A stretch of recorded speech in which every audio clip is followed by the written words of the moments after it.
Du er arkitekt eller ingeniør og arbejder allerede i BIM. Du skaber den flotteste arkitektur og de mest gennemtænkte konstruktioner. Men hvordan strukturerer du dit content fra modellerne? Timmy er arkitekt, og han tegner 3D-modeller i Revit. Han mangler ofte BIM-objekter. Derfor er han i dialog med sine samarbejdspartnere.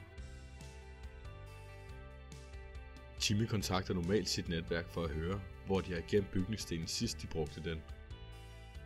Han spørger i nær og fjern, men finder ikke frem til objektet.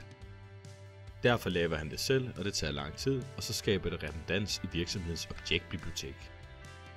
Al den tid Timmy har brugt, kunne være anvendt til hans primære arbejde. Nu løser Likan denne problemstilling. Med Likans BIMflex Object Server samles hele organisationens BIM-objekter et sted. Herved kan tidligere brugte objekter findes hurtigt igennem BIMflex søgemodul. Yderligere kan VRS Prisdatas 1800 objekter hentes direkte i 3D. Derfor bliver BIM-projekteringen lettere med BIMflex og simpel datagenbrug.